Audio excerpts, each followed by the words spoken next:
എല്ലാവർക്കും വളരെ വിനയപൂർവ്വം നമസ്കാരം. അധ്യക്ഷ പ്രസംഗം അവസാനമാക്കിയതിൻ്റെ കാരണം ഇരിക്കുന്നവരൊക്കെ തന്നെയാണ്. അവരെല്ലാം കാര്യത്തെക്കുറിച്ച് വളരെ ഗൗരവമായി പഠിച്ചിട്ടുള്ളവരായതുകൊണ്ട് അവർ പറയുന്നതിന് കേൾക്കുന്നതിന് അവസരം, അതിനുശേഷം ചില കാര്യങ്ങൾ സൂചിപ്പിക്കുകയും വേണം. അതായിരുന്നു എൻ്റെ സ്ട്രാറ്റജി. ഞാൻ എൻ്റെ സംസാരം ആരംഭിക്കുമ്പം ഇതിനൊക്കെ കാരണക്കാരനായ ഈ സമ്മേളനത്തിന് പ്രചോദനമായ ജഗദ്ഗുരു സ്വാമി സത്യാനന്ദ സരസ്വതി തിരുവടികളുടെ സ്മരണയ്ക്ക് മുമ്പിൽ വളരെ വിനയപൂർവ്വം നിങ്ങളോടൊപ്പം കൂപ്പുകൈകൾ അർപ്പിക്കുന്നു.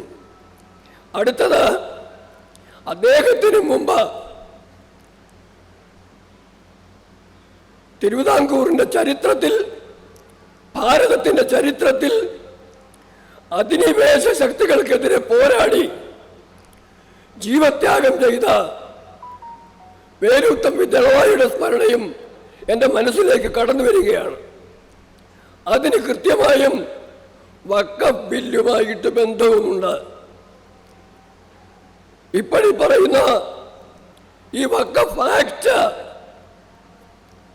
ഒരു സമുദായത്തിന് മാത്രം, ഇസ്ലാമിന് മാത്രമുള്ള പ്രത്യേക അനുവാദമാണ്. ഇത് ഭാരതത്തിലെ ഹൈന്ദവ സമൂഹത്തിനും ഇസ്ലാം സമൂഹത്തിനും കൂടെ ബാധകമാക്കുന്ന, ഓരോരുത്തർക്കും വേറെ വേറെ ബാധകമാക്കുന്ന നിയമങ്ങളായി വരികയാണെങ്കിൽ, അല്ലെങ്കിൽ വഖഫ് ആക്ടിന് സമാനമായി ഒരു ഹിന്ദു ആക്ട് വരികയാണെങ്കിൽ, ആ വഖഫ് ബൈ യൂസ് എന്നൊക്കെ പറയുന്ന സംവിധാനങ്ങൾ ഉണ്ടെങ്കിൽ നിങ്ങളിരിക്കുന്ന ഈ മണ്ണ് ഇവിടെ ഒരു യോഗം നടത്താൻ വേണ്ടി കോർപ്പറേഷനോട് ആവശ്യപ്പെടേണ്ടി വരില്ല. ഈ പുത്തരിങ്കണ്ടം മൈതാനം ഹിന്ദുവിൻ്റെതായിട്ട് മാറും. കാരണം വേലുത്തമ്പിയുടെ ജീവത്യാഗത്തിന് ശേഷമാണ് അധിനിവേശ ശക്തികളുടെ ഉത്സാഹത്തിൽ ഈ തിരുവിതാംകൂറിലെ ഹിന്ദുവിൻ്റെ പ്രോപ്പർട്ടി, അതിൽ നിന്നുള്ള ഇൻകം ഉൾപ്പെടെ അങ്ങനെ സർക്കാരിലേക്ക് മാറുന്ന സാഹചര്യം ഉണ്ടായത് വിശദീകരിക്കാൻ സമയമില്ലാത്തത് കൊണ്ട് അങ്ങോട്ട് പോകുന്നില്ല. ഒരു കാര്യം സൂചിപ്പിച്ചത് മാത്രം. ഒപ്പം തന്നെ ആദരണീയരായ രണ്ട് അഭിഭാഷകരും പൊതുപ്രവർത്തകനായ ശ്രീ കന്നഡിയും, വളരെ പ്രസിദ്ധമായ പേരായതുകൊണ്ട് മറന്നുപോയത് കേട്ടോ, ഒക്കെ സൂചിപ്പിക്കാത്ത ഒരു ചോദ്യം എനിക്കുണ്ട്. ഭാരതത്തിൻ്റെ സെക്യുലർ കൺസെപ്റ്റിന് നിരക്കുന്ന ഒരു ബില്ലാണോ, ഒരു ആക്ടാണോ വഖഫ് ആക്ട്? ഒരടിസ്ഥാനപരമായ ചോദ്യമാണ്. നമ്മുടെ ഭരണഘടനയുടെ മൗലിക സങ്കല്പങ്ങൾക്ക് നിരക്കുന്ന ഒരു ആക്ടാണോ വഖഫ് ആക്ട്? ആലോചിക്കണം. കാരണം എന്തിൻ്റെ പേരിലാണെങ്കിലും വഖഫ് എന്ന് പറയുന്ന കൺസെപ്റ്റ് രണ്ടാമത്തെ ഖലീഫ ഉമർ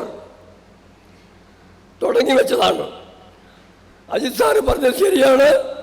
അത് ഖുറാനിലല്ല, ഹദീസിലായിരുന്നു. പിന്നെ ശരീഅത്തിൽ കൊണ്ടുവന്നു. ഞാൻ വേഗം പറയുകയാണ്. പിന്നീട് ഗോരിയുടെ ആക്രമണത്തിന് ശേഷം ഭാരതത്തിൽ അത് വന്നു. അതിൻ്റെ പശ്ചാത്തലത്തേക്ക് ഞാൻ കൂടുതൽ കടക്കുന്നില്ല. 1863 ഈസ്റ്റ് ഇന്ത്യ കമ്പനിയിൽ നിന്ന് ബ്രിട്ടീഷ് ഗവൺമെൻറ്റിലേക്ക് അധികാരം മാറിയ ശേഷം ഈ വഖഫ് ഉൾപ്പെടെയുള്ള എല്ലാ പ്രോപ്പർട്ടികളെയും കൈകാര്യം ചെയ്യാൻ വേണ്ടി റിലീജിയസ് എൻഡോമെൻ്റ് ആക്ട് വന്നു. പിന്നീട് അതിൽ മാറ്റങ്ങളുണ്ടായി. 1913 ബ്രിട്ടീഷ് ഗവൺമെൻറ് വഖഫ് ആക്ട് കൊണ്ടുവന്നത്. എന്നാൽ ഞാൻ ആദ്യം പറഞ്ഞല്ലോ, ഈ വഖഫ് എന്നുള്ള കൺസെപ്റ്റ് ഖലീഫ ഉമർ കൊണ്ടുവന്നു. ഹദീസിലുണ്ടായി. അത് പിന്നെ ശരീഅത്തിൻ്റെ ഭാഗമായി. ഇവിടെ 1935 ആ ശരീഅത്ത് നിയമം രാജ്യത്ത് ബാധകമാക്കുന്ന തരത്തിലേക്കുള്ള എനാക്ട്മെൻറ്റിന് ശേഷം അതോടുകൂടി ഈ വഖഫ് ആ ആക്ടിൻ്റെ ഭാഗമായി. പിന്നീടുണ്ടാകുന്ന കാര്യം ഇന്ത്യൻ ഭരണഘടനയാണ്. ഡോക്ടർ ഭീമറാവ് റാംജി അംബേദ്കർ അധ്യക്ഷനായ ആ ഭരണഘടന ഡ്രാഫ്റ്റ് നിർണായക സമിതി ചെയ്തതും ഭാരതം സ്വീകരിച്ചതുമായ ഭരണഘടന വന്നപ്പം അതിനകത്ത് ശരീഅത്ത് ആക്ട് ഉണ്ടോ? കോൺസ്റ്റിറ്റ്യൂഷൻ നമ്മുടെ ഭരണഘടനയ്ക്കകത്ത് ശരീഅത്ത് ആക്ട് ഉണ്ടോ?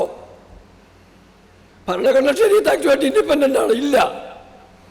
അങ്ങനെ വരുമ്പം വഖഫ് ആക്ടും ഇല്ല.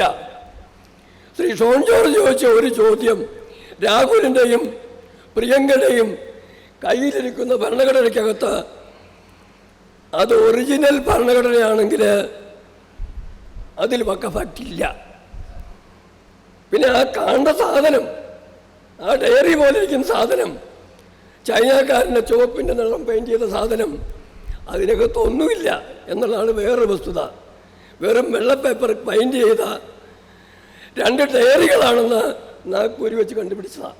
അതൊക്കെ അവിടെ നിൽക്കട്ടെ. ഞാൻ ചില കാര്യങ്ങൾ പൊതുവായി പറഞ്ഞു എന്ന് മാത്രം. അതുകൊണ്ട് 1954 നെഹ്റുവിൻ്റെ കാലത്ത് വഖഫ് ആക്ട് വരുമ്പം അത് മതപ്രീണനത്തിന് വേണ്ടി ഹിന്ദുവിനോ ക്രിസ്ത്യാനിക്കോ മറ്റൊരു ജനവിഭാഗത്തിനോ ഇല്ലാത്ത ഒരു പരിരക്ഷ, പ്രത്യേക അവകാശം മുസ്ലിമിന് കൊടുക്കുന്ന രീതിയിലാണ് വഖഫ് ആക്ട് വന്നത്. അതുകൊണ്ടാണ് ഞാൻ ആദ്യമേ പറഞ്ഞത്, വഖഫ് ആക്ടിന് നമ്മുടെ മതനിരപേക്ഷ കാഴ്ചപ്പാടുമായി ചേർന്ന് പോകുവാൻ പറ്റുകയില്ല. ഇനിയും അതുമായി ബന്ധപ്പെട്ട ഒരു കാര്യം കൂടി ദയവായി ശ്രദ്ധിക്കണം. ഷോൺ, ഒരു കാര്യം കൂടി പിന്നെ സംസാരിച്ചു. അത് മറ്റൊന്നുമല്ല, വഖഫ് ബോർഡിലോ വഖഫ് കൗൺസിലിലോ എന്തിൻ്റെ പേരിലാണ് മതത്തിൻ്റെ പേരിൽ 2 ഹിന്ദുക്കൾ വേണമെന്ന് പറഞ്ഞത്? എൻ്റെ ചോദ്യം വേറെ ഒന്നാണ്. വഖഫ് ബോർഡും വഖഫ് ആക്ടും നമ്മുടെ ഭരണ സംവിധാനത്തിൻ്റെ സൃഷ്ടിയാണെങ്കിൽ, അതിന് മതപരമായ ആചാരങ്ങളുമായി ബന്ധമില്ലെങ്കിൽ, അതൊരു സെക്യുലറായിട്ടുള്ള പ്രോപ്പർട്ടി മാനേജ്മെൻറ്റിനെയാണ് കൺട്രോൾ ചെയ്യേണ്ടതെങ്കിൽ, അതിൽ 22 പേരും ജാതിയും മതവും നോക്കാതെ ആ ജോലി ചെയ്യാൻ കഴിവുള്ള പ്രൊഫഷണൽസിനെ അല്ല ഏൽപ്പിക്കേണ്ടത്. അതുകൊണ്ട് നിലവിലുള്ള വഖഫ് ആക്ട് പോലും ഈ ഭേദഗതിക്ക് ശേഷവും അത് വളരെ ഗൗരവപൂർവം ഭരണഘടനയെ വെല്ലുവിളിക്കുന്ന സാധനമാണ് എന്ന് ഞാൻ തീർച്ചയായും പറയും. പക്ഷേ സ്വാഭാവികമായും രാഷ്ട്രീയമായ കാരണങ്ങളാൽ ചില കാര്യങ്ങളൊക്കെ കോംപ്രമൈസ് ചെയ്യേണ്ടി വരും. എങ്കിലും ആഴത്തിൽ മാറ്റം വരുത്തും. ഇവിടെ ഒരു കാര്യം കൂടി ഞാൻ സൂചിപ്പിക്കാം ഇതുമായി ബന്ധപ്പെട്ടത്. അത് മറ്റൊന്നുമല്ല, ഈ വഖഫ് ആക്ട് ലോകസഭയിൽ വലിച്ചു കയറിയൊരു വിദ്വാനുണ്ട്. അതിനെക്കുറിച്ച് അദ്ദേഹത്തെ അഭിപ്രായം പറഞ്ഞ ശേഷം ഈ ബില്ല് മഹാത്മാഗാന്ധി സൗത്ത് ആഫ്രിക്കയിൽ ആ വർണ്ണവിവേചനത്തിന് വേണ്ടി തയ്യാറാക്കിയ ആ ഗവൺമെൻറ്റിൻ്റെ ബില്ലിനെ കീറിക്കളഞ്ഞതുപോലെ ഞാനിത് കീറിക്കളയുന്നത് പറഞ്ഞ് കീറിക്കളഞ്ഞ അസദുദ്ദീൻ ഒവൈസിക്കെതിരെ എന്ത് നടപടിയാണ് ഇന്ത്യയിലെ പാർലമെൻറ്റ് എടുത്തതെന്നും ഇന്ത്യയിലെ പൊതുജനം എടുത്തതെന്നും നമ്മൾ ആലോചിക്കേണ്ടതുണ്ട്.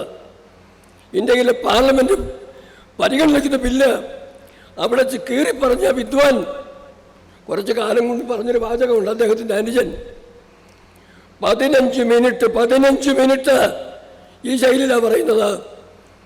പോലീസ് മാറി നിന്നാൽ 15% മാത്രമുള്ള ഇവിടുത്തെ മുസ്ലിങ്ങളൊന്ന് ഇറങ്ങിക്കഴിഞ്ഞാൽ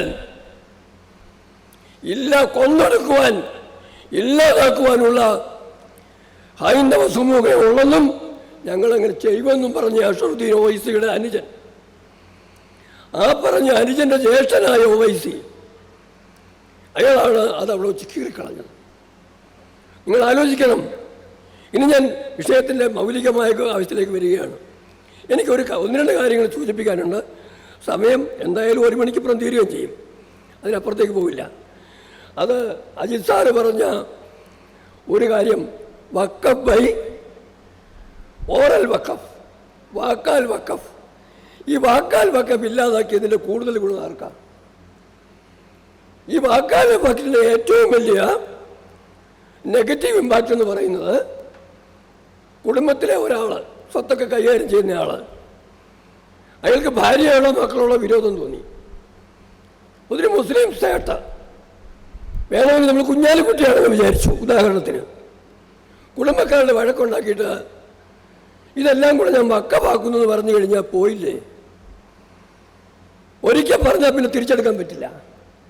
വൺസ് വഖഫ് ഓൾവേസ് എ വഖഫ്. ആ ഒരു അപകടത്തിൽ നിന്ന് രക്ഷിച്ചത് ആരെയാ? മുസ്ലിം സമൂഹത്തെ, മുസ്ലിം കുടുംബങ്ങളെ, മുസ്ലിം സ്ത്രീകളെ, മുസ്ലിം കുട്ടികളെ. ഇനി സാധാരണക്കാർക്ക് മനസ്സിലാക്കാൻ വേണ്ടി ഇരിക്കുന്ന എല്ലാവരും അറിവുള്ളവരാണെന്ന് അറിയാമെങ്കിലും ഞാനൊരു ചെറിയ ഉദാഹരണത്തിലേക്ക് പോവുകയാണ്. ആ ഉദാഹരണത്തിൻ്റെ സോഴ്സ് എന്ന് പറയുന്നത് ഇപ്പം കാശ്മീരിലുണ്ടായ ആ അക്രമമാണ്. അവിടെ മതം ചോദിച്ച് തിരിച്ചറിഞ്ഞ് സംശയമുള്ളിടത്ത് കലീമ ചൊല്ലാൻ ആവശ്യപ്പെട്ടു. ഉടുതുണിയും അടിവസ്ത്രവും അഴിച്ചൊക്കെ പരിശോധിച്ച് വന്ന കൂട്ടത്തിൽ ഒരു ക്രിസ്ത്യൻ സഹോദരനും വിട്ടു. അദ്ദേഹത്തോട് ചോദിച്ചു, സുശീൽ നഥാനിയൽ എന്നാണ് തോന്നുന്നു പേര്, ഒന്ന് കലീമ ചൊല്ലാൻ പറഞ്ഞു. മേ ഈസായി ഹും, ഞാൻ ക്രിസ്ത്യാനിയാണ്. അവിടെ ഈസായി എന്നാ പറയാം. ഓ ഈസായി, പാവം രക്ഷപ്പെട്ട് കാണും നമ്മളെ കരുതുന്നത്. അടുത്ത വാചകങ്ങളായിരുന്നു പ്രധാനം. Palestine, Palestine. ഞാൻ ചോദിച്ചത് പാലസ്തീനെ കുറിച്ച് എൻ്റെ അഭിപ്രായം എന്നാണ്, അങ്ങനെയാണ് ചോദിച്ചത്. എന്നാലും പാലസ്തീൻ പാലസ്തീൻ അവർ കേട്ടു. വർദ്ധിച്ച വൈരാഗ്യത്തോടുകൂടി ആണ് ആ ക്രിസ്ത്യൻ സഹോദരനെ വെടിവെച്ചു വന്നത്. മകളെയും വെടിവെച്ചു. അവർ എത്രയും പെട്ടെന്ന് രക്ഷപ്പെടട്ടെ. പക്ഷെ ഞാൻ ചോദിക്കുന്നത് അവിടെ, കാരണം ഹിന്ദുവിനെ കൊല്ലാൻ നടന്നപ്പം അപ്രതീക്ഷിതമായിട്ട് കിട്ടിയ ഒരു വലിയ ഇരയായിരുന്നു ആ പാലസ്തീൻ വിഷയത്തിൽ അവരുടെ എതിരി നിൽക്കുന്ന വിഭാഗത്തിൽപ്പെട്ട ഒരാൾ. അതവിടെ നിൽക്കട്ടെ, ഞാൻ ആ വിഷയത്തിലേക്കല്ല കിടക്കുന്നത്. ഞാൻ ചോദിക്കുന്നത്, സാധാരണഗതിയിൽ ഒരു പുരുഷനും യുവാവാണെങ്കിലും യുവതിയാണെങ്കിലും ഈ മുസ്ലിം തീവ്രവാദികൾ മുമ്പിൽപ്പെട്ട് കഴിഞ്ഞാൽ അവർ ചെയ്യുന്നത് പുരുഷനെ കൊല്ലുക, സ്ത്രീയെ പിടിച്ചുകൊണ്ട് പോവുക. ഇതാണ്. അത് കാശ്മീരിൽ സംഭവിക്കാത്തതിന് കാരണം ലോജിസ്റ്റിക് പ്രോബ്ലംസാണ്. കൊണ്ടുപോകാനും ഒളിച്ചു വെക്കാനുള്ള സൗകര്യമില്ലായിരുന്നതുകൊണ്ട്. അതും നിങ്ങൾ മനസ്സിലാവും. ആ യുവതിയെ, ആ ഭാര്യയെ വിട്ടു. കാരണം നരേന്ദ്രമോദിയോട് പറയാൻ വേണ്ടി പറഞ്ഞു വിട്ട കൂട്ടത്തിൽ ആ സ്ത്രീയെ തിരിച്ചുവിട്ടു, അവരെ ജീവനോടെ വിട്ടു. പക്ഷെ ഒരു കാര്യം ചോദിക്കുകയാണ്, ഇവരുടെ പ്രോപ്പർട്ടി ഇവരെ കൂടെ ഏതെങ്കിലും തരത്തിൽ കൈവശപ്പെടുത്തുകയോ ഇല്ലാതാക്കുകയോ കൊല്ലുകയോ ചെയ്തിട്ട് ആ ഇസ്ലാമിക തീവ്രവാദികൾ ഇവരുടെ പ്രോപ്പർട്ടി കയ്യിലെടുത്തിരുന്നെങ്കിൽ, കയ്യിലെടുത്തിട്ട് അതിൻ്റെ ആധാരവും മൂലാധാരവും അതിൻ്റെ കരമടച്ച രസീതും ഇലക്ട്രിസിറ്റി ബില്ലും എല്ലാം നശിപ്പിച്ചിട്ട് ഇന്ന് തൊട്ടിത് വഖഫ് പ്രോപ്പർട്ടിയാണെന്ന് ആ തീവ്രവാദി പറഞ്ഞാൽ വഖഫ് പ്രോപ്പർട്ടി ആകുമായിരുന്നില്ലേ? ഇന്നലെ വരെ ആകുമായിരുന്നില്ലേ? ഇന്നലെ വരെ ആകുമായിരുന്നു. കാരണം ആധാരത്തിന് ഞങ്ങളുടെ കടലാസൊന്നുമില്ല. ഇത് വഖഫ് ബൈ യൂസാണ്. ഇത് കുറേ കാലങ്ങളായിട്ട് ഞാൻ ഉപയോഗിച്ചുകൊണ്ടിരിക്കുക ഈ സ്ഥലം. കാരണം ആ പുരുഷനെയും സ്ത്രീയെയും കുട്ടികളെയും കൊന്നല്ലോ. അതുകൊണ്ട് വഖഫ് ബൈ പ്രോപ്പർട്ടി ആക്കുന്നതിനുള്ള ഒരു സാധ്യത അവിടെ പോലും ഉണ്ടായിരുന്നു. അപ്പോൾ പിന്നെ എവിടെയാണ് എൻ്റെയും നിങ്ങളുടെയും ഒക്കെ കുടുംബത്തിലേക്ക് കയറി വന്ന് ഇത് വഖഫ് ബൈ യൂസാണെന്ന് പറഞ്ഞു, ഏതെങ്കിലും ന്യായം പറഞ്ഞു കൈവശപ്പെടുത്തുന്നതിനുള്ള സാഹചര്യം 2013 അമെൻമെൻറ്റിന് ശേഷം. അതുകൊണ്ട് തന്നെ അമിത്ഷാ പറഞ്ഞത് 995 ബില്ലിന്, ആക്ടിന് 2013 ഒരു അമെൻമെൻ്റ് ഇല്ലായിരുന്നുവെങ്കിൽ ഈ അമെൻമെൻറ്റിൻ്റെ ആവശ്യം വരില്ലായിരുന്നു. 2013 കുഴപ്പമുണ്ടാക്കിയത്. അന്നാണ് സെക്ഷൻ 40 ഒക്കെ വന്നത്. സെക്ഷൻ 40-ഉം 60-ഉം ചേർത്ത് കഴിഞ്ഞാൽ ഏത് പ്രോപ്പർട്ടി വഖഫിൻ്റെ ആണെന്ന് പറഞ്ഞു കഴിഞ്ഞാലും അത് കൊടുത്തേ പറ്റുള്ളൂ എന്നുള്ള അവസ്ഥ വന്നു.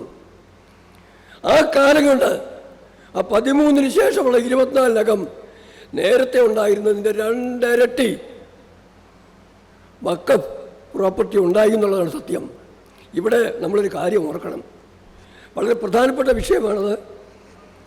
അത് നമ്മളെല്ലാം മനസ്സിനെ മഥിക്കുന്നൊരു ചോദ്യമായിരുന്നു. ബില്ല് പാർലമെൻറ്റിൽ ലോക്സഭയും രാജ്യസഭയും പാസാക്കി രാഷ്ട്രപതി ഒപ്പിട്ട ശേഷം 100-ലധികം കേസുകളുമായി സുപ്രീം കോടതിയിലേക്ക് പോയി. ഇന്ത്യൻ ജുഡീഷ്യറിയുടെ ചരിത്രം നിങ്ങൾക്കറിയാം. അജ്മൽ കസബിന് വേണ്ടി അർദ്ധരാത്രിയുടെ അന്തിമയാമത്തിലും നമ്മുടെ ജഡ്ജിമാരുടെ വാതിൽ തുറക്കും. രാഹുൽ ഗാന്ധിയുടെ ബലാത്സംഗ കേസും ആവശ്യപ്പെടുന്ന ജെറ്റ് സ്പീഡിൽ ആ കേസ് ഇല്ലാതാക്കി സുപ്രീം കോടതി വരെ കേസ് കേട്ടിട്ട് വേണമെങ്കിൽ അതിൽ ചെയ്തതുപോലെ വാദിക്ക് ശിക്ഷയും കൊടുക്കും. പക്ഷേ പിണറായി വിജയൻ്റെ ലാവ്ലിൻ കേസ് വന്നാൽ അത് വെച്ച് താമസിപ്പിക്കുകയും ചെയ്യും. 2 നയവും നമ്മൾ കാണുന്നുണ്ട്. നമ്മൾ ജഡ്ജിയെയും കുറ്റപ്പെടുത്തുകയല്ല, സിസ്റ്റത്തിൻ്റെ പോരാളിയെ എടുത്തു പറഞ്ഞത് മാത്രം. അത് തന്നെ ഇവിടെയും ഞങ്ങൾ കാണുന്നു. ഈ ആക്ട് രാഷ്ട്രപതി വരെ പാസ്സാക്കിയ ഈ ആക്ട് അവിടെ ചെന്നപ്പം ഇന്ന് ഓൺലൈൻ കാണാൻ പറ്റുന്ന ഡിബേറ്റിൽ അത് അത്ര ഒരു കോടതിയെക്കുറിച്ചുള്ള ബഹുമാനം വർദ്ധിപ്പിക്കുന്ന അവസ്ഥയല്ല അവിടെ കണ്ടതെന്ന് ആദരണീയനായ അജിത് സാർ ഉൾപ്പെടെയുള്ള സമൂഹത്തോട് പറയേണ്ടിയിരിക്കുന്നു. അവിടെ ആവർത്തിച്ചത് ഒവൈസി, ഞാൻ ആദ്യം പറഞ്ഞ ഒവൈസി ബില്ല് കീറിക്കളഞ്ഞ ഒവൈസി പാർലമെൻറ്റിൽ ഉന്നയിച്ച വാദം അത് മറ്റുള്ളവരെ ഉന്നയിച്ചിട്ടുണ്ട്. അതിനെ വീണ്ടും വീണ്ടും ആവർത്തിക്കുകയായിരുന്നു. ഉദാഹരണം ഇത് തന്നെ ഏറ്റവും സിമ്പിൾ കാര്യമാണ്. എന്തുകൊണ്ട് വഖഫ് ബോർഡിൽ വഖഫ് കൗൺസിലിൽ നാമമാത്രമായിട്ടാണെങ്കിൽ പോലും ആ മുസ്ലിങ്ങളുടെ പ്രസൻസ് ആകാമെന്ന് പറഞ്ഞു. അത് വളരെ പല പാർലമെൻറ്റിലും സമൂഹത്തിലും എല്ലാം ചർച്ച ചെയ്യപ്പെട്ട വിഷയമാണ്.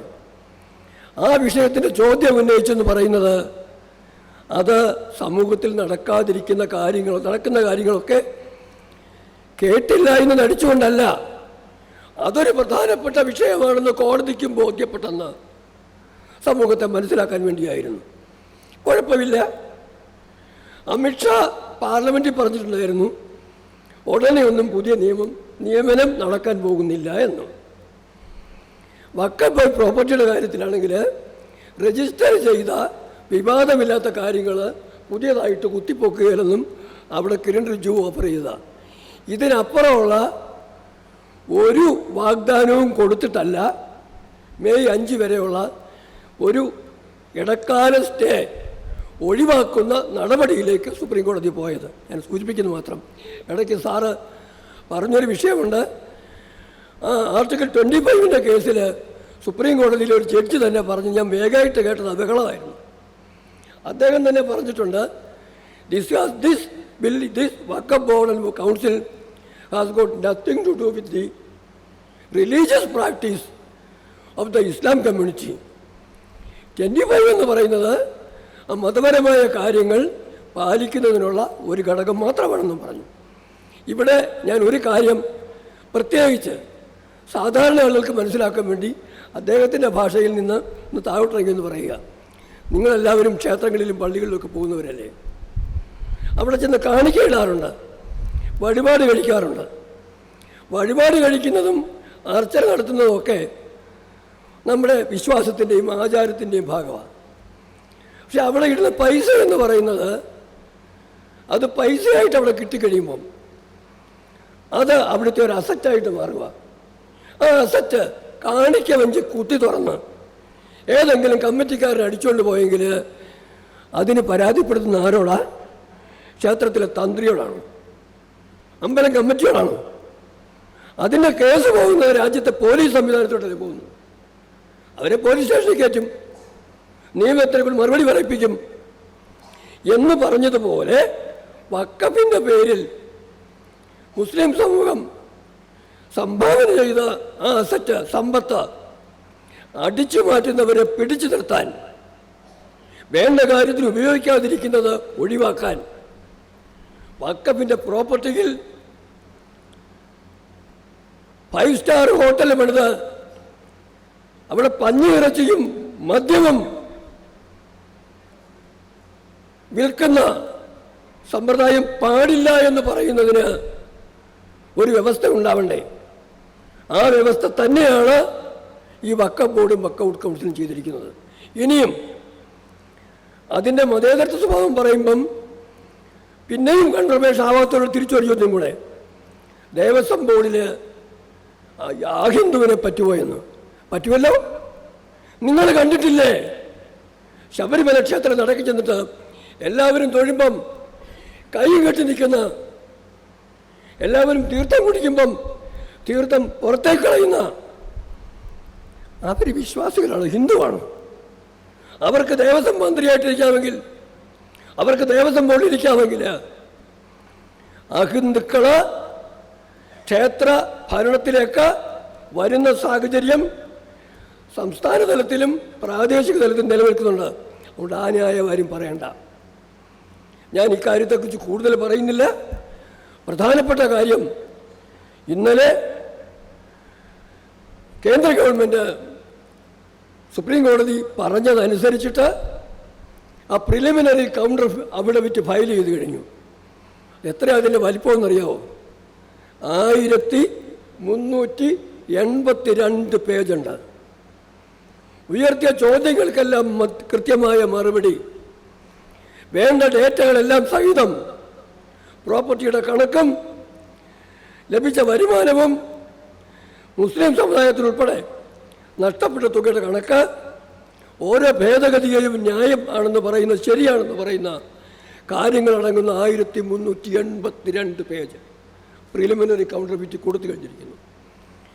അതിലേറ്റവും അവസാനം സൂചിപ്പിക്കുന്നൊരു കാര്യമുണ്ട്, നിയമപണ്ഡിതരുടെ മുമ്പിൽ. അതാണ് ഏറ്റവും പ്രധാനപ്പെട്ട വിഷയം. അതോടെ മാത്രം സൂചിപ്പിക്കുന്നുള്ളൂ ഈ കാര്യത്തെക്കുറിച്ച്. അത് മറ്റൊന്നുമല്ല, പാർലമെൻറ്റ് പാസ്സാക്കിയ നിയമമാണ്. നിയമം പാസ്സാക്കുന്നതിന് അധികാരം ആർക്കാണ്? പാർലമെൻറ്റിനാണ്, നിയമസഭയ്ക്കാണ്. അത് വ്യാഖ്യാനിക്കുന്നതിനാണ് സുപ്രീം കോടതിക്ക് അവകാശമോ അധികാരമോ ഉള്ളത്. വൈസ് പ്രസിഡന്റ് അദ്ദേഹവും പറഞ്ഞ് അത് തന്നെയാണ് പറഞ്ഞത്, വിവാദമായി അടുത്ത കാലത്ത്. അങ്ങോട്ട് ഞാൻ കടക്കുന്നില്ല. അവിടെ ഈ അഫിഡവിറ്റിൽ പറയുന്ന കാര്യം എന്താണെന്ന് പറഞ്ഞാൽ, ഇത് നിങ്ങൾക്ക് ഒന്നിച്ച് നിയമപരമല്ല എന്ന് പറഞ്ഞ് റദ്ദാക്കാൻ അധികാരമുണ്ട് കോടതിക്ക്, തർക്കമൊന്നുമില്ല. ഭാഗികമായിട്ടും അങ്ങനെ ചെയ്യാം. പക്ഷേ അങ്ങനെ ഒരു തീരുമാനം ഉണ്ടാകുന്നത് വരെ ഇത് രാജ്യത്തെ അർഹതയുള്ള, അവകാശമുള്ള, അധികാരമുള്ള വ്യവസ്ഥാപിതമായ സംവിധാനം പാർലമെൻറ്റ് പാസ്സാക്കിയ നിയമമാണ്. ഈ നിയമം സ്റ്റേ ചെയ്യുന്നത് ഭരണഘടനാ വിരുദ്ധമാണെന്നൊരു നിലപാടാണ് കൃത്യമായും കോടതിയിലേക്ക് ഈ കൊടുത്ത അഫിഡവിറ്റിൽ പറഞ്ഞിരിക്കുന്നത്. അത് കൃത്യമായൊരു നിലപാടിലേക്ക് കോടതി എത്തുമെന്നും, എന്തായാലും കോടതിയുടെ അഭിപ്രായമാണ് ഫൈനൽ. ഇന്നിപ്പോൾ ചീഫ് ജസ്റ്റിസിന് റിട്ടയർമെൻറ്റ് സമയമായി. ഞാൻ ആദ്യം പറഞ്ഞത് താരതമ്യങ്ങൾ പോലെ ഇത് വേഗം തീർക്കേണ്ട ഒരു കേസാണെന്ന് അവർക്ക് ബോധ്യമുള്ളത് കൊണ്ട് സ്വാഭാവികമായും അതിനും ഒരു വിധിയും ഉണ്ടാകാം. എങ്കിലും കോടതിയിൽ നിന്ന് എല്ലാവരെയും പോലെ ഞാനും, നമുക്കെല്ലാം നീതി പ്രതീക്ഷിക്കാം. പ്രതീക്ഷിച്ചാലേ പറ്റുള്ളൂ. ഇല്ലെങ്കിൽ അവിടെയും ചില മാറ്റങ്ങളുടെ ആവശ്യം വരും. നരേന്ദ്രമോദി ഒരു ഘട്ടത്തിൽ അതും ചെയ്യുമെന്നാണ് എൻ്റെ പ്രതീക്ഷ. ഇനി അവസാനം പ്രദീപ് തന്ന അനുവാദത്തോടു കൂടി ഇവിടെ ഉയർത്തിയ ചില കാര്യങ്ങൾ ഞാനൊന്ന് എടുത്തു പറയുക. അത് മറ്റൊന്നുമല്ല, കാശ്മീരിലുണ്ടായ സംഭവമാണ്.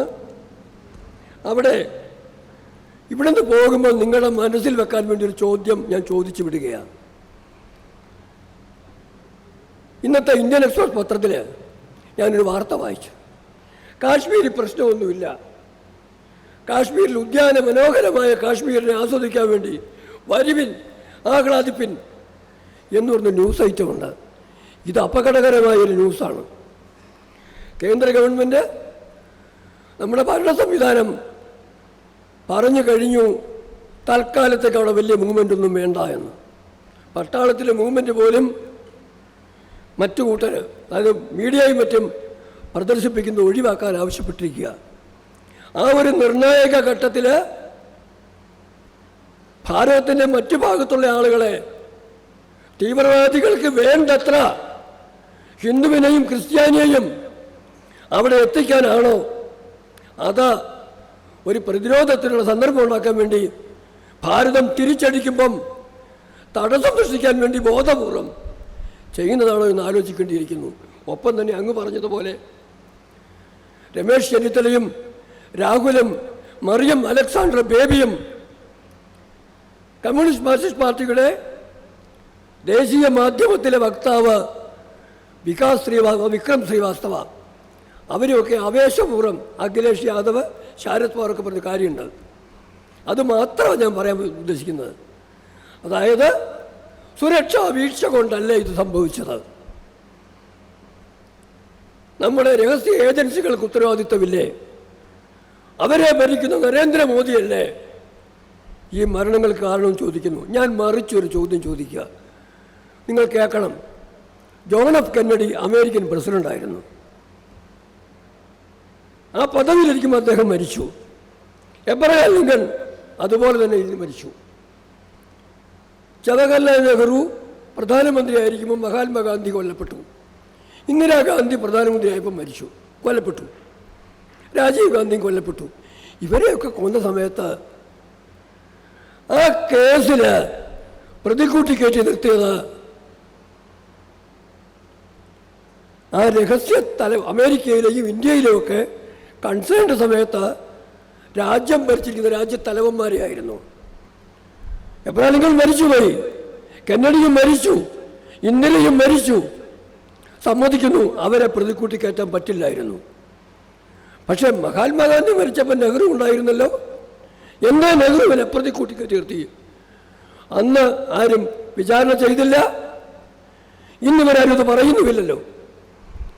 അതുകൊണ്ട് ഒരു കാര്യം ഓർക്കുക, എവിടെ എന്ത് സുരക്ഷാ വീഴ്ച ഉണ്ടായാലും, ഇതുപോലെ അപകടങ്ങൾ ഉണ്ടായാലും അവിടെ ഒരു സുരക്ഷാ വീഴ്ച ഉണ്ടാവും. അളവിലെ വ്യത്യാസമുള്ളൂ. എല്ലാം ഇൻ്റലിജൻസുകാർ കണ്ടുപിടിച്ച് കഴിഞ്ഞാൽ, കൃത്യമായി ആക്ടിങ് ചെയ്ത് കഴിഞ്ഞാൽ ഒരു കുഴപ്പമുണ്ടാവില്ല. പക്ഷെ അതിലെവിടെയെങ്കിലും ഒരു വീഴ്ച ഉണ്ടാകുമ്പോഴാണ് ഈ സംഭവങ്ങൾ ഉണ്ടാകുന്നത്. അതുകൊണ്ട് ആ പേരും പറഞ്ഞ് പുതിയ ഒരു മേഖല വെട്ടിത്തുറന്ന് പ്രധാനമന്ത്രിക്കും ഭരണകൂടത്തിനും രഹസ്യ സംവിധാനങ്ങൾക്കും അതിനൊരു കാരണമുണ്ട്. അത് ഞാൻ പോകുന്നതില്ല. കാരണം കൃത്യമായി പറഞ്ഞു കഴിഞ്ഞു എന്താ സംഭവിച്ചതെന്ന് കൃത്യമായിട്ട് എല്ലാവർക്കും അറിയാം. ജൂൺ 1 മാത്രം തുറക്കേണ്ട ആ പ്രദേശം സുരക്ഷാ വിഭാഗത്തെ അറിയിക്കാതെ ഇപ്പോഴേ തുറന്നതാണ് അപകടത്തിന് കാരണമെന്നൊക്കെ പറഞ്ഞിട്ടുണ്ട്. അതവിടെ നിൽക്കട്ടെ, ഞാനതൊന്നുമല്ല പറയാൻ പോകുന്നത്. ആദരണീയനായ അജിത് സാറ് വന്ന ഉടനെ കാര്യം പറഞ്ഞു. ഞങ്ങൾ അടുത്തിരുന്ന് പറഞ്ഞ കാശ്മീരിനെതിരെ പ്രതികരണം ഉണ്ടാകും എന്ന് പ്രതീക്ഷ. ഭാരതം കാർഗിൽ തൊട്ട് മോദി പറഞ്ഞ കന്യാകുമാരി വരെ പ്രതീക്ഷയോടെ ഭാരതം ആഗ്രഹിക്കുന്നുണ്ട് ശക്തമായ പ്രതികാരം. ലോകം അത് പ്രതീക്ഷിക്കുന്നുണ്ട്. പാകിസ്ഥാൻ അത് ഭയപ്പെടുന്നുണ്ട്. എൻ്റെ വാക്കുകൾ ശ്രദ്ധിക്കുക. ഭാരതം അത് ആഗ്രഹിക്കുന്നു, ലോകം അത് പ്രതീക്ഷിക്കുന്നു, പാകിസ്ഥാൻ അത് ഭയപ്പെടുന്നു. എന്തായാലും വഖഫിൻ്റെ പേരിലാണെങ്കിലും പൗരത്വ ഭേദഗതിയുടെ പേരിലാണെങ്കിലും വീണ് കിട്ടുന്ന ഓരോ സന്ദർഭങ്ങളെയും ഭിന്നിപ്പിക്കുന്നതിന് അവസരങ്ങളാക്കി മാറ്റുന്ന ആ ഭിന്നിപ്പിൻ്റെ രാഷ്ട്രീയ ശക്തികളെയും അതുപോലെ അതിർത്തിക്ക് പുറത്തു നിന്ന് എതിർക്കുന്നവരെയും പിടിച്ചു നിർത്തി ഈ വന്ന അവസരത്തെ, വെല്ലുവിളിയെ അവസരമാക്കി മാറ്റിക്കൊണ്ട പല പ്രശ്നങ്ങൾക്കും പാകിസ്ഥാനാണെങ്കിലും ബംഗ്ലാദേശ് ആണെങ്കിലും ഇനി ചൈനയാണെങ്കിലും ഉയർത്തുന്ന പല പ്രശ്നങ്ങൾക്കും മറുപടി കൊടുക്കുവാൻ ഭാരതം തയ്യാറായിരിക്കുന്നു. ഭാരതത്തിന് അനുകൂലമായ സാഹചര്യങ്ങൾ ഇറാനിൽ ഇന്നലെ ഉണ്ടായി. അനുകൂലമായ സാഹചര്യം ചെയ്തെന്ന് ഞാൻ പറയുന്നില്ല. അനുകൂലമായൊരു സാഹചര്യം ഇറാനിൽ ഇന്നലെ ഉണ്ടായി. ചൈനയിൽ നിന്ന് ഇന്ധനത്തിന് ഉപയോഗിക്കാനുള്ള യുദ്ധോപകരണം ഉപയോഗിക്കാനുള്ള ഇന്ധനം ചെന്ന ആ ഷിപ്പ് അത് സ്ഫോടനമായി. അതുപോലെ ലാഹോറിൽ സംഭവിച്ചു. സെൻട്രൽ ഏഷ്യയിൽ നിന്ന് തന്നെ ഭാരതത്തിലെ വ്യോമയാനങ്ങൾ പറക്കാൻ തയ്യാറാകുന്നു. സമുദ്രയാനങ്ങൾ സമുദ്രത്തിൽ പോകുന്നു. കരസേനയും തയ്യാറായി കഴിഞ്ഞിരിക്കുന്നു. ഭാരതം മൊത്തം തയ്യാറായി കഴിഞ്ഞിരിക്കുന്നു. അതുകൊണ്ട് വഖഫിൻ്റെ വേദിയിലാണെങ്കിലും നിങ്ങളെല്ലാവരും ആഗ്രഹിക്കുന്ന പോലെ പ്രതീക്ഷിക്കുന്ന പോലുള്ള ആ നല്ല വാസ്ത, പ്രചോദനം തരുന്ന ആ വാസ്ത, ആ പാവപ്പെട്ട 28 നിഷ്കളങ്കരെ കൊല വിളിച്ചവരുടെ ചോര വീഴ്ത്തിയതിൻ്റെ, അവൻ ജീവൻ പൊലിച്ചതിൻ്റെ, ഹിന്ദുവായതുകൊണ്ട് അല്ല ഒരാൾ ക്രിസ്ത്യാനി അതിൻ്റെ പേരിൽ മാത്രം മതം പറഞ്ഞ് നടത്തിയ കൊലപാതകത്തിന് പ്രതികാരം ചെയ്യുന്നതിന് ഉള്ള സന്ദർഭം അടുത്തു വരുന്നു. ആ വാർത്ത എത്രയും പെട്ടെന്ന് കേൾക്കാനാകട്ടെ എന്ന് പ്രാർത്ഥിച്ചുകൊണ്ട് അവസാനിപ്പിക്കുന്നു. Edubix online executive education, focus physiotherapy centre Pattom, Unnat engineering Gujarat, തീർത്ഥയാത്ര.com, iron build Gujarat, PRS hospital Killipalam Thiruvananthapuram. 5 തലമുറകളായി നിങ്ങൾക്കൊപ്പം. തുമ്പമൺ ശ്രീ വടക്കുംനാഥൻ ക്ഷേത്രം, അമ്പലക്കടവ്, പത്തനംതിട്ട. ശ്രീമദ് സ്കന്ദപുരാണ മഹാസത്രം 2025 മെയ് 11 മുതൽ 18 വരെ. ബ്രഹ്മശ്രീ മുംബൈ ചന്ദ്രശേഖര ശർമ്മയുടെ മുഖ്യ കാർമ്മികത്വത്തിൽ മഹാഗണപതി ഹോമം, സ്കന്ദപുരാണ പാരായണം, മഹത് പ്രഭാഷണങ്ങൾ, പൂജഹോമാദികൾ, കലാസാംസ്കാരിക പരിപാടികൾ. സത്രയജ്ഞ കർമ്മങ്ങളിലേക്ക് എല്ലാ ഭക്തജനങ്ങളുടെയും സാന്നിധ്യവും സഹകരണവും സാദരം അഭ്യർത്ഥിക്കുന്നു. മഹാസത്രവേദിയിൽ മെയ് 18 പഴനി അരുൾമിക ദണ്ഡായുധപാണി സ്വാമി ദേവസ്ഥാന അർച്ചക സ്ഥാനികർ ശ്രീസെൽവ സുബ്രഹ്മണ്യ ശിവശാരിയാരുടെ മുഖ്യ കാർമ്മികത്വത്തിൽ നടക്കുന്ന അതിശ്രേഷ്ഠവും സർവൈശ്വര്യദായകവുമായ സ്കന്ദഹോമം. സ്കന്ദമഹാപുരാണ സത്രത്തിന്റെ ആദിമധ്യാന്തമുള്ള സമ്പൂർണ്ണ തത്സമയ കാഴ്ച തത്വമയി നെറ്റ്വർക്കിൽ.